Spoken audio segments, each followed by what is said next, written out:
digas. No me digas.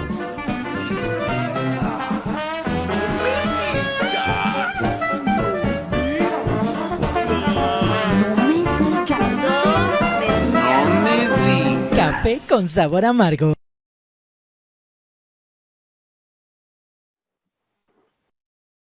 Señores, ya nos agarraron en curva. Aquí, Neida, estamos platicando. Hola, buenos días. No hay problema. Muy buenos días, Neida, con Jesús Solís. Buenos días. Estamos en nuestro programa, híjoles, aquí con Jesús con su gato, de cada semana de Café con sabor amargo, Neida, don Jesús Solís.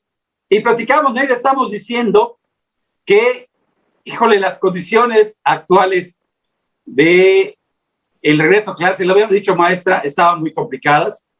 E incluso hemos visto que incluso tú fuiste, te manifestaste de frente a una escuela y decían, estas son las condiciones reales de esta escuela. Y eso pasa en el sur, esto pasó en Chapap. ¿Cómo están las condiciones realmente, maestra, de todas las escuelas del sur, las del oriente, las del poniente, ¿sí? Las del norte, maestra? Y sin embargo, no pasa nada. Se pueden, supuestamente, pues, ir con la seguridad de que están en condiciones cuando tú has desnudado solamente una pequeña realidad de lo que pasa en las escuelas del interior del estado. Buenos días, maestra. Buenos días, bueno, Jesús. Pues buenos días y gracias por invitarme, ¿no? Mira, les voy a comentar a todo el auditorio y a ustedes en personal que algo que está sucediendo desgraciadamente en todas las escuelas de nuestro estado y del país. Primeramente, la inversión económica que se le tiene destinado a la educación es muy baja. Y justifican que porque hay escuelas que están en el programa La Escuela es Nuestra, no requieren más apoyo. Todas las escuelas, desgraciadamente, están en pésimas condiciones y hay un eslogan que están manejando, lo que tú mencionabas, seguro. En esta vida nunca existe nada seguro. Debieron de poner otro eslogan. Es la primera mentira que manejaron a nivel nacional y a nivel estatal. Segundo, las escuelas es triste que les estén queriendo hacer que los padres y madres de familia carguen con el peso de que comprar papel de baño, como un compañero me estaba comentando que en Manía sí lo está haciendo el director, que les pide jabón, que les pide sanitizante. Sabemos muy bien que esta pandemia en las comunidades indígenas, nuestros padres de familia son de bajos recursos.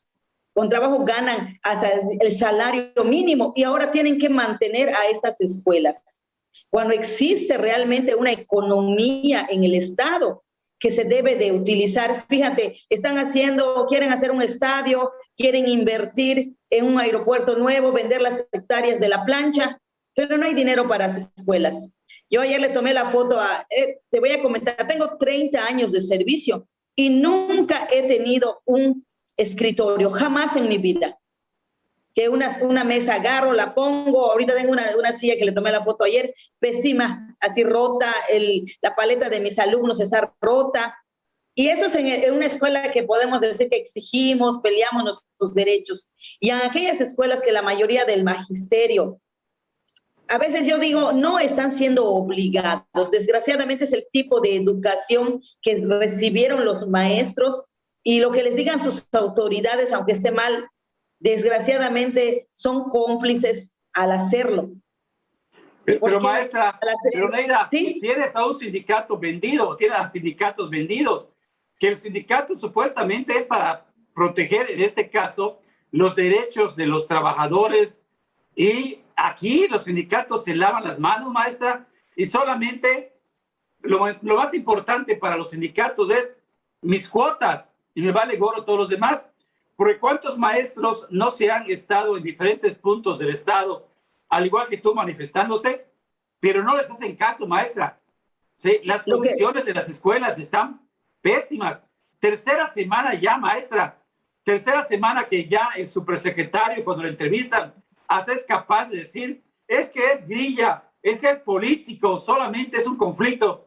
Y esto es lo peor que puede hacer. Y yo le he dicho, maestra, no se trata solo de vender lámparas, ni refrigeradores, ni ¿cómo se llama? Ni lavadoras. Aquí los maestros son los más comprometidos con los alumnos, maestra. Los maestros son los que siempre dan de sí, pero ya se dio la muerte del primer maestro que lo dijo, que las condiciones no estaban, maestra. Y eso aparentemente no es grave, maestra. Y ojalá que no siga pasando esto, maestra. Para mí, eso es lo preocupante. Así es. Es que el sindicalismo, desgraciadamente, principalmente en el estado de Yucatán, las personas que lo dirigen, sé que se van a ofender, pero son charros. Nosotros en la CENTE les llamamos charros, porque están al servicio, desgraciadamente, no de la clase trabajadora, están al servicio de las autoridades en turno. Yo veía que esa semana que se reunieron supervisores, que se reunieron directores, jefes de sector con el secretario. ¿Cuándo se ha reunido el secretario de Educación con nosotros, con la base, los que damos la cara en los centros educativos? Porque no un supervisor, el supervisor solamente va y lo que cuida es su puesto, su dinero. El jefe de sector lo mismo. Y de los sindicatos ni qué decir, ellos ni pintan ni dan color. Lo único que necesitan es seguir manteniendo el control. Y nosotros que estamos en los lugares, realmente, él no viene. Aquí, yo lo espero en Chapá cuando él guste, aquí estamos para platicar con él. Y que vea realmente ¿sí? Y los dichosos brigadistas, los 200, ¿ya llegaron a Chapá alguno de casualidad? No, ninguno ha llegado. Lo único que nos comentaron, creo que esta semana que viene, que van a traer a uno que por los problemas psicológicos, yo creo que se los deben de dar a ellos, y tanto al gobierno del estado, porque creo que ellos tienen problemas más psicológicos con todo el gasto excesivo que están haciendo y no saben qué hacer. Nosotros los maestros en lo personal tenemos una buena capacidad, nuestros niños indígenas no eso necesitan, nuestros niños indígenas tenemos, digamos, eso hermoso de que ellos se pueden relacionar, conviven en las comunidades a veces de las ciudades es donde los encierran, nosotros no nos encerramos, pero sin embargo tenemos otras necesidades que son escuelas en buen estado, agua, energía, mobiliario adecuado, centros donde podamos tener un espacio recreativo grande, eso no hay, aulas pequeñas. Yo hablo de Ticula, hay una donde yo estudié, que es la Rodolfo Menéndez de la Peña, es una escuela estatal. De verdad, yo les invito al gobernador y a Liborio que vayan a ver esa escuela, parece una cárcel, pedacitos están así cerrados los salones y así quieren meter a más y más niños a clases. Es una barbaridad. En lugar que inviertan en educación como debe ser, están invirtiendo nada más en la cuestión particular de empresarios. Don Jesús Solís, ¿estás por allá? Sí, buenos días.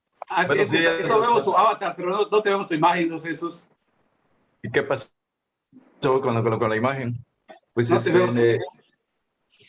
bonito tu gato, pero no te vemos a ti. me bloqueó el FER. Ah. Me bloqueó el FER, entonces, porque no veo la... No, tú tienes bloqueado tu cosa. Yo tengo bloqueado mi imagen. Sí. Bueno, ahí está. Yo creí que FER me estaba bloqueando, no. Entonces. ¿Cómo ves, Jesús, lo que dice la maestra? Mira, la maestra se está refiriendo a un sector de la parte de la educación del pueblo, su ramo es el indigenismo, es el ramo del pueblo indígena. Ella es maestra bilingüe, pero el problema de la educación a nivel estatal y creo que a nivel nacional va mucho más allá, porque pues por ejemplo ahorita pues hay maestros que se les adeuda bastante dinero, después de que los hicieron hacer exámenes, después que les hicieron aprobar pues ciertos test, ciertos trabajos, no se les paga y están muy, muy indignados. Y el gobierno, o sea, el delegado o el director de educación, el licenciado Liborio Vidal, dice pues, que no hay dinero, que no hay dinero para pagar pues, los pendientes de los maestros. Referente a lo que dices de que los maestros son tienen también unos vicios muy acendrados de parte del sindicalismo. Lo que dice Neida efectivamente es contundente porque el sindicato, más que el contrapeso a la administración, a la mala administración de la SEP, más que el contrapeso que debería ser, pues es el cómplice de todas las barbaridades que hacen desde la dirección. El magisterio no tiene una corriente de pensamiento crítica. Eso no está preparado en la formación, en la educación popular. Está formado dentro de un material de educación, pues de lo que es tradicional en el capitalismo. Aprender a repetir como perico las cosas sin sentido crítico, sin profundizar en el pensamiento, sin una serie del método. Por ejemplo, nosotros planteábamos que la conceptualización de la educación popular es una corriente pedagógica que hace posible la interpretación crítica de la realidad y la acción de individuos y colectivos sobre una realidad para transformarla, lo que le da una dimensión política. Y esto es lo que no se permite, que se le dé un enfoque político a lo que pasa. Todo es una verticalidad, todo es pues son empleados públicos y tienen que someterse a lo que diga la dirección. Y no hay un pensamiento crítico porque los maestros no fueron formados dentro del concepto de un movimiento del pensamiento crítico. La educación, pues Paulo Freire la plantea como algo de un renacimiento hacia una realidad desconocida en el modelo de desarrollo que vivimos. Las nuevas generaciones tienen que ser formadas y eso no ha sucedido. Por esa razón los maestros son muy conservadores, como diría Andrés Manuel. Son muy, yo diría más bien atrasados en materia de la formación de las futuras generaciones.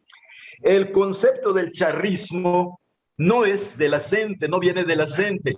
José Díaz de León le llamaban el charro y fue el primer dirigente sindical que estuvo al frente del sindicato de ferrocarrileros a nivel nacional cuando era el más poderoso del país, para entregárselo a Miguel Alemán, para entregar el movimiento ferrocarrilero de 1950-52 a Miguel Alemán.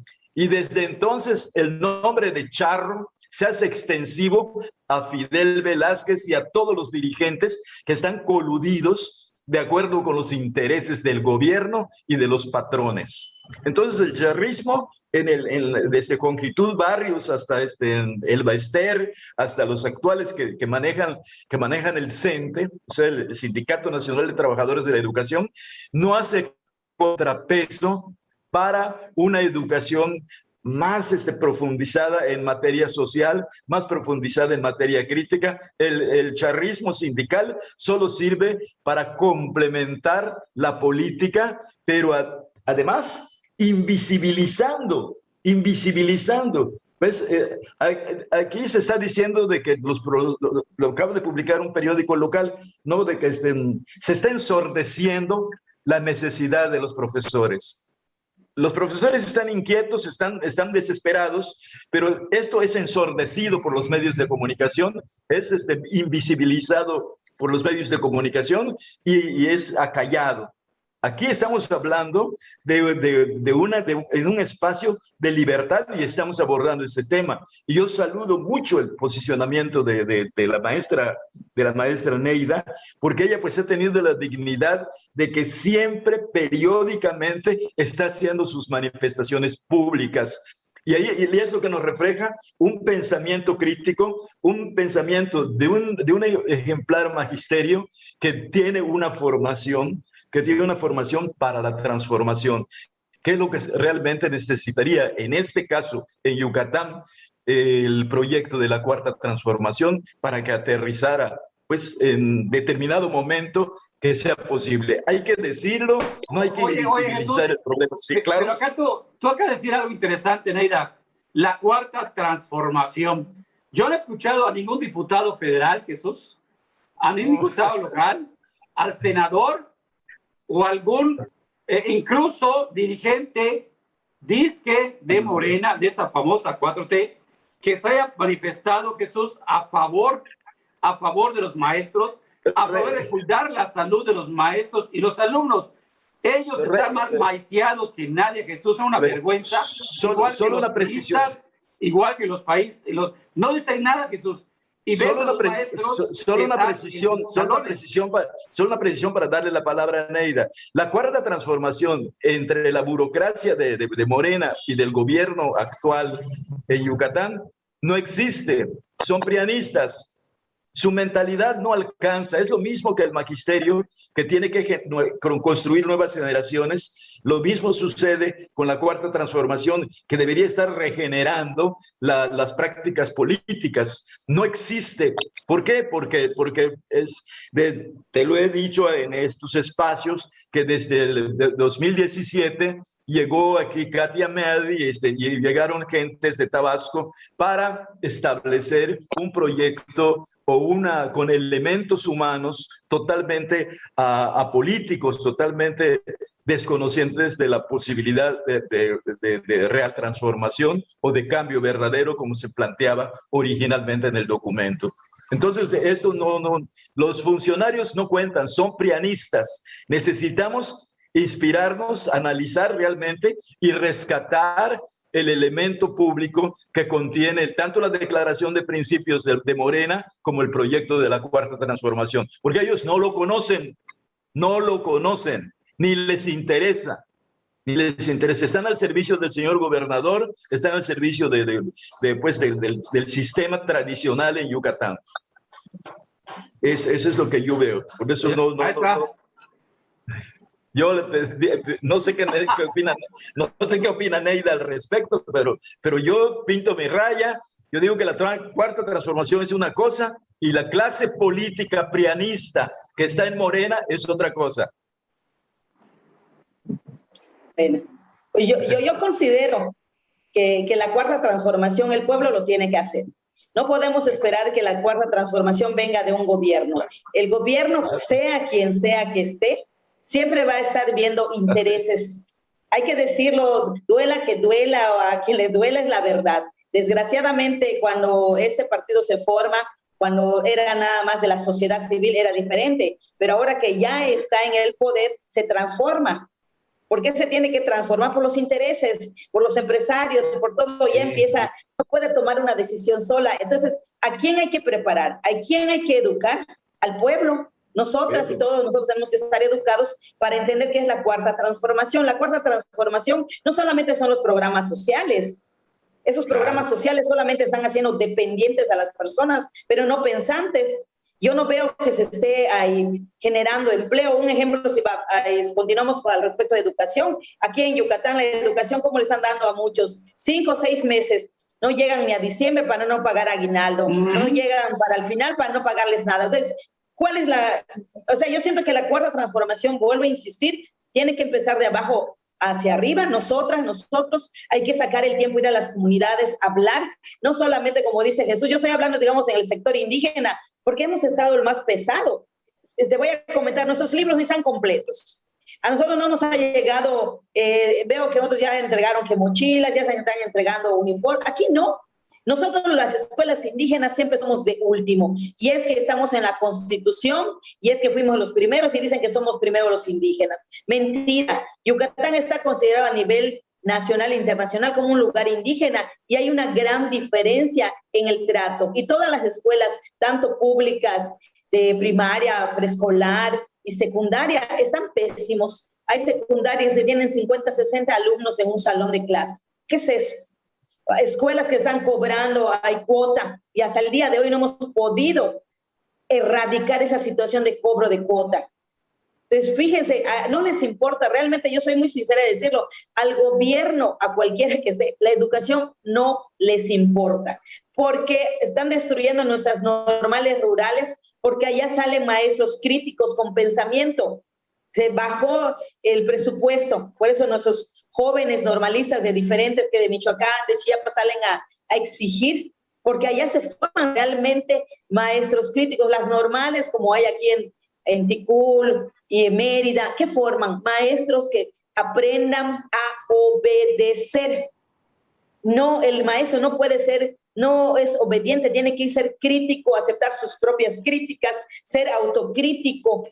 Y si algo está mal, tiene que levantar la voz ya sin temor. Porque me van a descontar, que no me van a dar permiso. Pues que la ley dice que tengo permiso 9 días al año, hago uso de mi derecho, no estoy pidiendo un favor, es lo que me corresponde. Hace falta más conocimiento al magisterio, no solamente, o sea, se tiene que dejar no solamente de la enseñanza, de todo. Nosotros tenemos que ser totólogas y totólogos en todos los aspectos. De esa manera vamos a poder transformar y ayudar a nuestros alumnos. No podemos seguir siendo cómplices de ese sistema, que si me dicen que tienen que venir, aunque sé que están malas las condiciones, los obligo.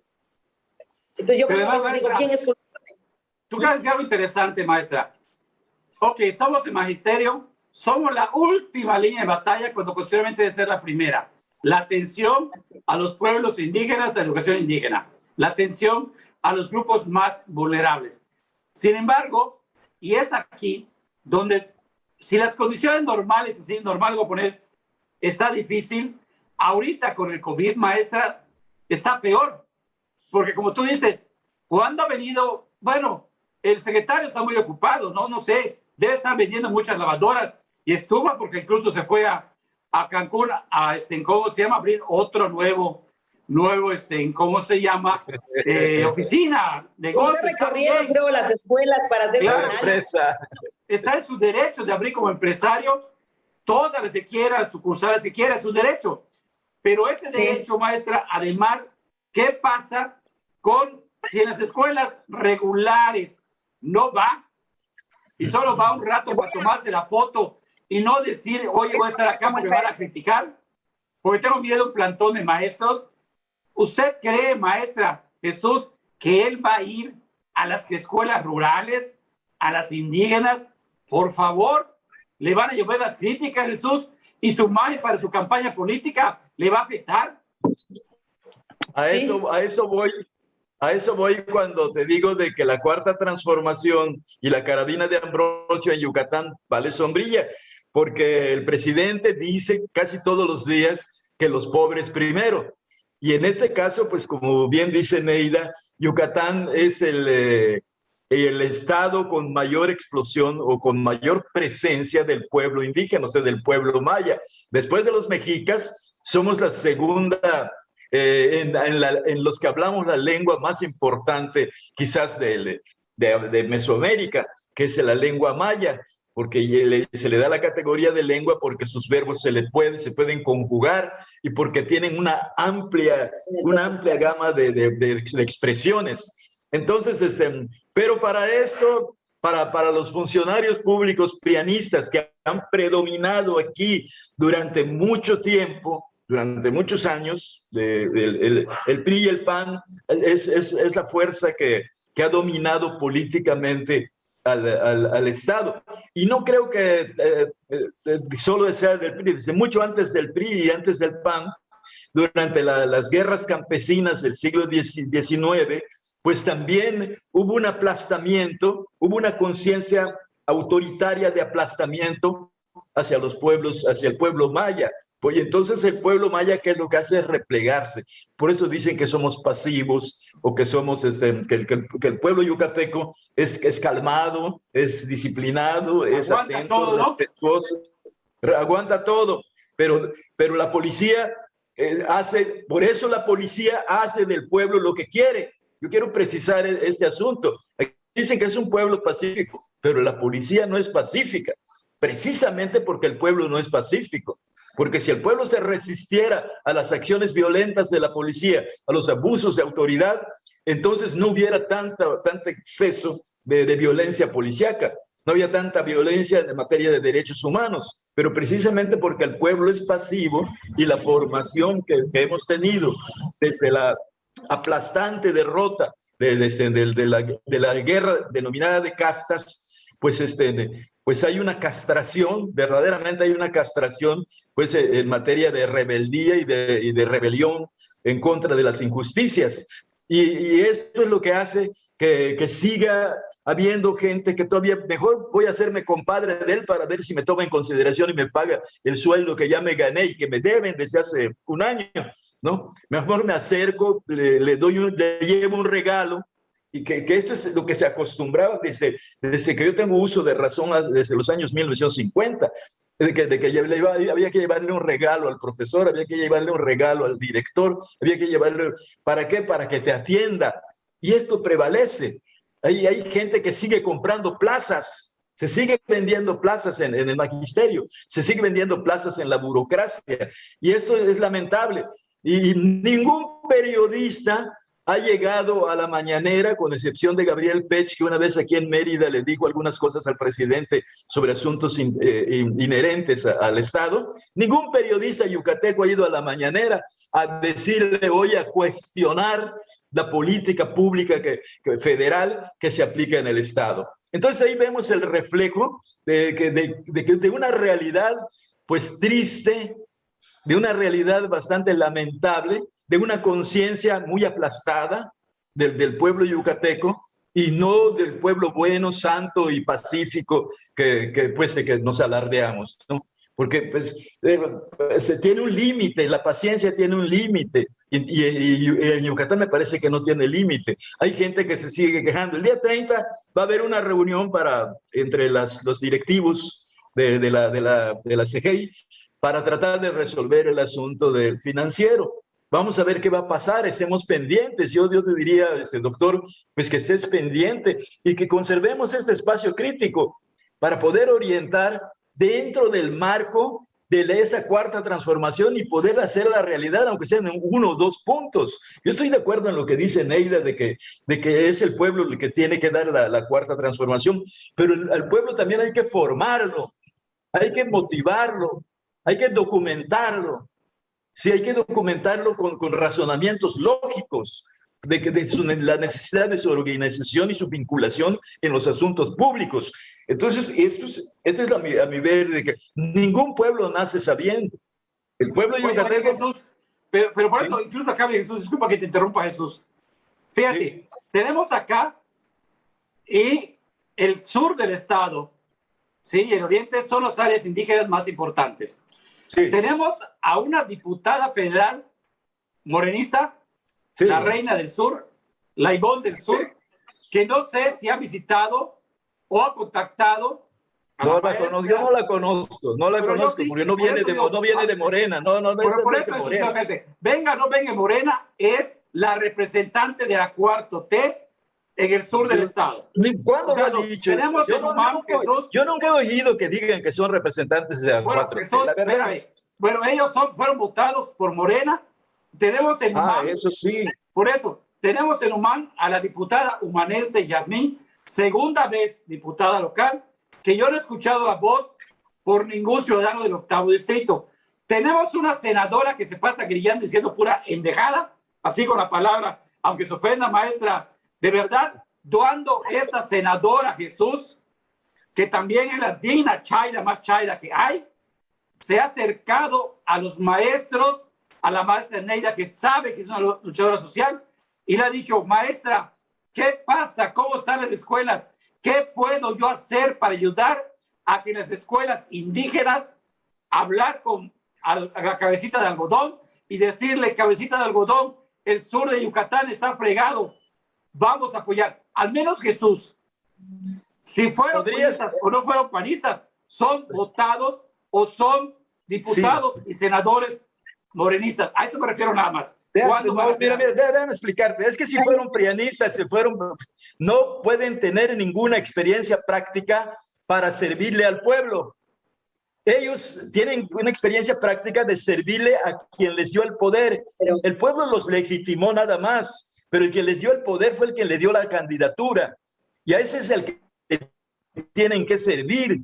El pueblo los legitimó porque tuvo buena fe en votar por Morena, para legitimarlos, pero el pueblo no los puso. No. Entonces, el que los puso es al que le deben el favor, no al pueblo. Entonces, el pueblo tiene que ponerse las pilas. Nosotros tenemos que promover la politización del pueblo y que se entienda que sin el pueblo no hay democracia. No es cierto de que hay democracia sin demos pueblo y kratos poder. No es cierto eso. Maestra. Hay algo muy importante, lo que tú comentas es, efectivamente, ya están allá. ¿Qué tenemos que hacer? Obligarlos a hacer su trabajo. Porque desgraciadamente esta gente inepta, discúlpeme, no importa que sea mujer o quien esté, se tiene que decir las cosas. Nosotras como mujeres tenemos que estar representadas por mujeres con la capacidad. No significa que porque hay mujeres estamos cumpliendo la cuota de género. No es así. Tenemos que sentirnos representadas y que luchen por la defensa de las mujeres. Entonces, están allá, ¿qué tenemos que hacer? Exigirles. Ya basta de que estén allá cobrando tanto dinero y no nos hacen. Yo por mi parte, cuando tenga la oportunidad donde esté, yo sí les voy a exigir. Y estoy enseñando a lo que decía el Chucho, me estoy sacando el tiempo de ir a enseñar a la gente que conozca. Ya basta que la gente llegue a un diputado, mata a su pavito, le das de comer. No, ellos se tienen que dar, si entonces estamos manteniendo. ¿Cuántos están ganando un diputado? 100,000 pesos y aparte lo demás que le pagan. Y imagínate, y están pensando aumentar más y ponerse más. Y nosotros seguimos en pésimas condiciones. Si ves a lo de San Lázaro, tienen puestos sus mamparas. Y yo no soy importante, las nuevas generaciones, los niños, ustedes no somos importantes. Se gastan millones en todo eso. Esa situación yo creo que se tiene que acabar y se acabaría si tuviéramos más conciencia y dejar de votar por partidos políticos. Creo que Oaxaca nos los enseñó. ¿Por quién votaron? Pusieron el nombre de una persona y esa persona se le adjudicó el gane. Si tuviésemos el valor, el pueblo yucateco y el pueblo mexicano de hacerlo, acabaríamos con esa corrupción de partidos políticos, porque no los partidos políticos nos van a salvar. Ya lo hemos visto, lo hemos demostrado. El que dice la cuarta T de aquí en el Yucatán está realmente un cochinero, algo muy sucio. Pero sin embargo tenemos que exigirles. Yo creo que eso es lo que tenemos que empezar a hacer. No hay más. Completamente de acuerdo. Sí, yo creo que de veras, ojalá, de veras, Sucho, yo creo que ese espacio está libre, maestra, y le hemos dicho, a mí me dio gusto que tú solita, aparentemente solita, Neida, estaba con su pancarta en Chapap, diciendo, aquí está, falta esto. Si más yucatecos, aparentemente, entre comillas, solos, Neida, hacen ese trabajo de decir, aquí esto está pasando en mi escuela, como decía Chucho, si la gente se empieza a rebelar y decirle, ya basta, señores, no me interesa que seas de la cuarta, de la quinta, azul, no me interesa el color. Claro, Tú lo acabas de decir, Neida, cumplan, señores, no solo cobren, cumplan, por eso se les dio el voto de confianza, no sigan traicionando los intereses de su partido o de su patrón, que es lo peor. Lo importante, representan un pueblo, representan al pueblo indígena yucateco. ¿Qué van a hacer? Eres la peor, tu imagen está de los suelos y sin embargo bajo la cobijo de la cuarta T llegaste como diputada federal. Igual te pasó a ti que nadie te quería como senadora y llegaste traicionando al PRI, al Verde y ahora eres ya. No importa qué vas a hacer por las comunidades rurales. Lo que tú dices, Neida, exigirles ahorita, no que si me caes bien o me caes mal. ¿Qué vas a hacer a favor de los pueblos marginados, de la educación indígena de Yucatán, Chucho? Creo que para mí es lo más importante, Jesús. Sí, pero volvemos con la democracia participativa. Lo que se vive es la democracia representativa y los representantes pues creen que ellos son representantes y hasta allá. Pero la democracia participativa es eso.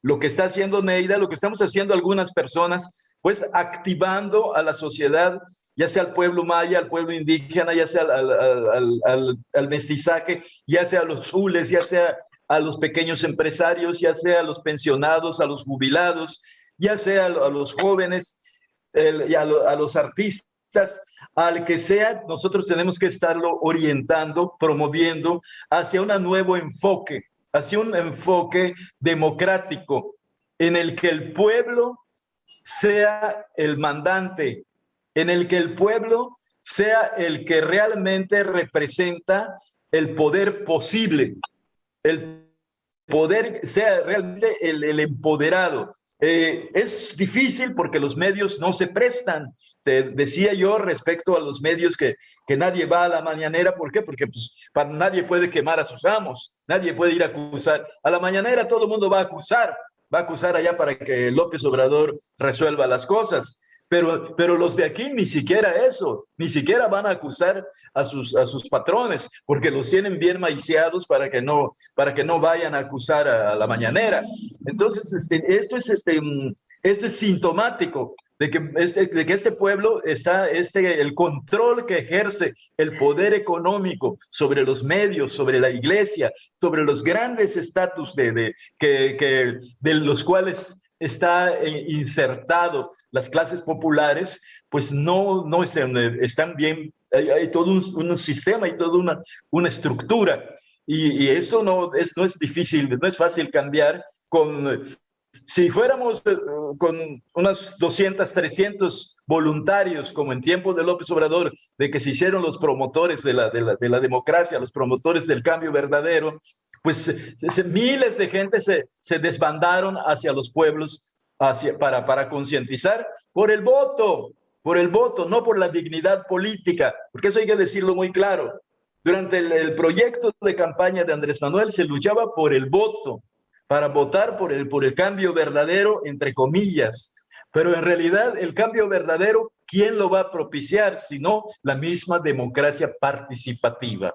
Entonces hay que definir con mucha claridad la democracia representativa, la que hay que remontar por la democracia participativa de la que habla Neida, que anda todos los días en sus tiempos fuera de labores, moviendo la idea de que hay que trabajar por el cambio, de que hay que trabajar por la renovación, por la regeneración política.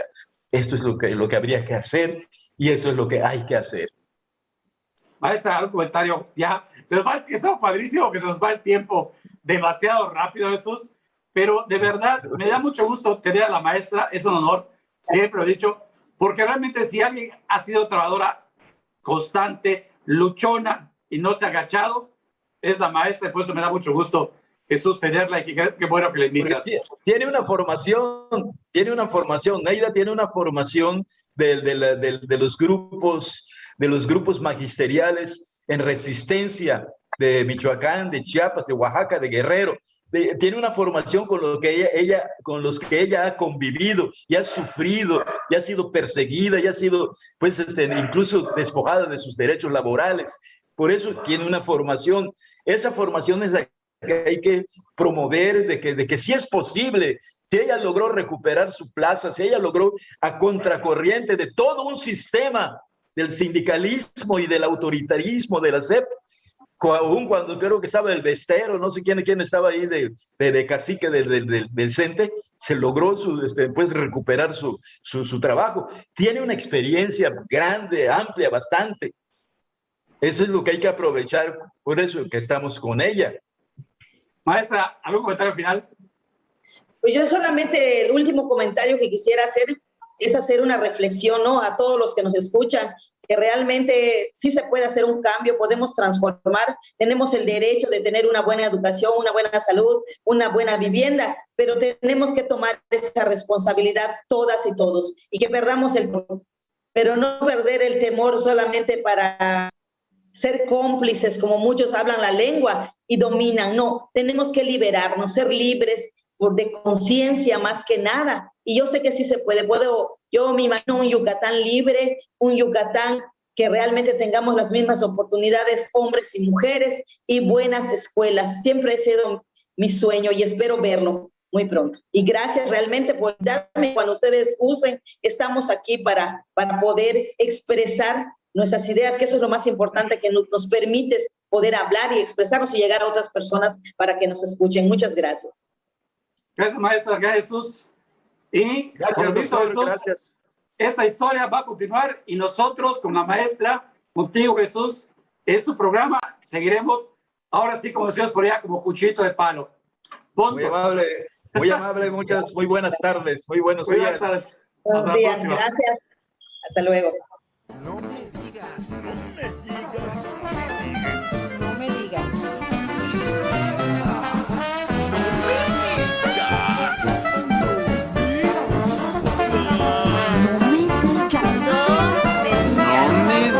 Café con sabor amargo.